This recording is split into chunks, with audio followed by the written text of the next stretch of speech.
Good morning, dear students. I welcome all my dear students to another interesting session. I am Miss Navida Sheikh and we'll be learning Laws of Motion Part 2.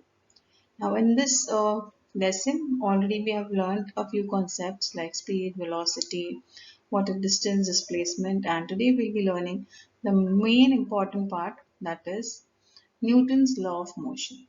Now, when motion, we have already learnt about Sir Isaac Newton in our previous class. So we know about him and we also know that he has contributed a lot in the field of science. So he motion. Now here in this image you can see kids play tug of war. You all must have also played it in your school, right?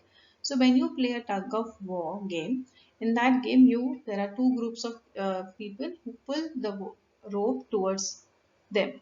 Okay, so there you apply force over the rope in order to get other people onto your side. Okay, so here the kids are doing the same thing, and if you have experienced this earlier, I hope you recollect when you played this, you had applied force, and suddenly, when both the teams are applying same force, the rope doesn't move, right? So the force over there is balanced. Okay, both the sides are applying equal amount of force, and hence we say that that force is balanced force. Whereas on the next side, if suppose a group of students are much stronger as compared to the other one and they are applying much more force, then the rope tends to move onto the side of the stronger group, right? That means there is an unbalanced force between the two groups, right? Because one of it is having more power, more force than the other one.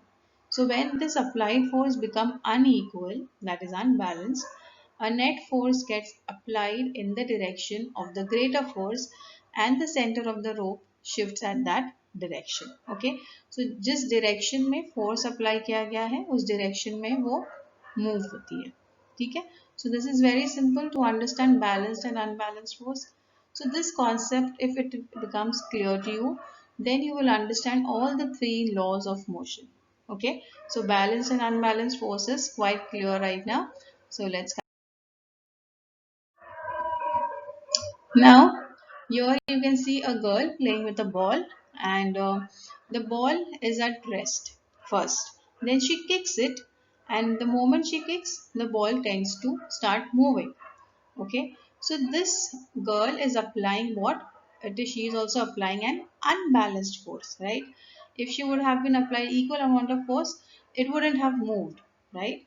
But here what is she doing is she's applying an unbalanced force, means more force is applied than the force which is there already on the ball. Okay, that makes the ball move. So the unbalanced force causes the change in the state of an object at rest or in uniform motion. Now imagine yourself preparing for a 100-meter run. Now if I ask you to stop immediately within a second, will you be able to do that? Or if I ask you to take a sudden right turn, will you be able to do it? The answer is no. Why? But you can do it, but gradually. Alright? Now, why is this happening and is it applicable to all the objects? Yes, it is applicable to every object which is moving or at rest. Now, if an object is at rest, it will remain in the state of rest, and if an object is moving, it will remain in the state of motion until an unbalanced force is applied over it. Okay, so if an unbalanced force is applied over a object which is at rest, it will start moving. Or if an object which is moving, so as we studied that a body remains in a state of rest until an unbalanced force acts upon it. Or if an object is moving, it will remain in that particular direction only, keep moving until an external unbalanced force acts on it. Okay, so this Newton's first law explains the phenomena of inertia as well. Okay, so the inertia is something that you've already learned in your previous class. So let's just quickly take one example of inertia so that it becomes clear. This bus is moving and it had applied sudden brakes. So this man or the passengers in the bus tend to move in the forward direction. Okay, so this is because of inertia of motion. Your body was in the state of motion, but due to the sudden brake which was applied, your body halt. Okay, your body had to stop, but that could not happen immediately. Okay, as I told you that it takes little time and effort for our body to understand this, and hence your body tends to move in the forward direction. This brings us to the actual Newton's first law of motion. As we have learned the terms which are required to understand Newton's first law, an object continues to remain at rest or in a state of uniform motion along a straight line unless an external unbalanced force acts on it. Means if I have an object which is at rest, like the ball, if it is kept like that only without any action or any force applied to it, it will remain like that only, right? Or if there is a body which is moving, and it will keep moving until an external unbalanced force is applied to it. Okay, so in both the cases, I hope it is clear. In order to make an object move, or in order to make an object change its direction or change its speed, there needs to be an external unbalanced force acting over it. Okay, so I hope with this example things have become clear to you all regarding Newton's first law of motion. Now we move on to the next part. Here you can see a man is hitting this ball with a hammer, and if he is applying little amount of force, the ball tends to move little up. Okay, not very high. But when he applies a larger amount of force, you can see the amount of intensity he is hitting it, the ball goes straight up. Okay, so with this, it is we're going to study with this example about Newton's second law of motion. Now, the effect of an object striking another object depends both on the mass of the former object and its velocity. Okay, how much mass does it have, and with how much velocity we are acting over it. Okay, this means that the effect of the force depends on a property related to both mass and velocity of the striking object. This property was termed as momentum by Newton. Let's understand. Now here this example is very easy to understand about mass and velocity and acceleration, because more massive objects like the car, they require greater force to be accelerated. Means if I want to move this car in a particular speed, I have to apply too much of force because the mass is more over there, right? Whereas if you see a lawn mower, okay, the one which we use to cut the grasses, if I apply force over it, I will require less force to move that Land Rover. Why? Because that lawn mower is actually has a very less mass as compared to that of the car. Okay, so with this we can say understand that that more push or force to get the heavier car to accelerate than it does the less massive lawnmower. Okay, so it takes more amount of force to push a car in order to accelerate it, and rather than the lawnmower. Okay. Now here this picture is also an example of the same thing. If the mass is more, you will require more force in order to accelerate it, in order to move it. Okay, if it is less, then it will be easier and it will be faster also. So momentum is what? It is the product of mass and velocity of an object. Now momentum is written as capital P, and the formula is mass into velocity. And momentum is a vector quantity because it has magnitude and direction both. Okay. So in SI system, you write down the unit for momentum is kilograms meter per second, while in CGS system it is gram centimeter per second. And if an unbalanced force applied on an object causes a change in the velocity of the object, then it also causes a change in its momentum. Okay, so this goes hand in hand. The force necessary to change a cause a change in the momentum of an object depends upon the rate of change of momentum. Okay, so in order to bring about a change in the momentum, it depends upon the rate of change of momentum. So this gets us to the actual statement of the second law of motion. With these two examples, it will be much clearer to you all. You all can see in this picture that there are two kids who are sitting. One is thinner and one is little heavier on the side. So when you are applying the same amount of force to both of them, you will notice the one which is having lesser mass tends to move further as compared to the one having the heavier mass, massive mass. Okay, so this way you can understand Newton's second law of motion. Whereas on the other hand, you can see that if a man is applying little less force over his friend who is on the skateboard, he moves little ahead. Whereas if he applies more, larger amount of force is applied, he moves much further and in the direction of the force that is applied. Okay, so in both the cases, the objects are moving in the direction of the force that has been applied over them. So, the rate of change of momentum is proportional to the applied force and the change of momentum occurs in the direction of the force. So, with this, I hope the statement is clear. There are a few things other than the statement which are important related to second law. That is Newton's second law of motion, according to it, the rate of change of momentum is proportional to the applied force. Okay, so the rate of change of momentum and applied force. See, the rate of change of momentum is ma into which is directly proportional to force. Okay, they go, if one increases, the other also increases. If one decreases, the other also decreases. So we can write it as F is equal to K ma, where K is the constant of proportionality and its value is 1. So you get the formula as F is equal to ma. Okay, this is important.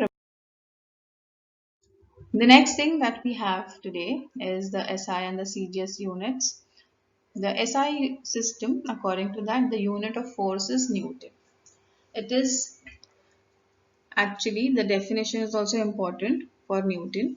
The force necessary to cause an acceleration of mass of 1 meter per second square in an object of mass 1 kg is called 1 Newton.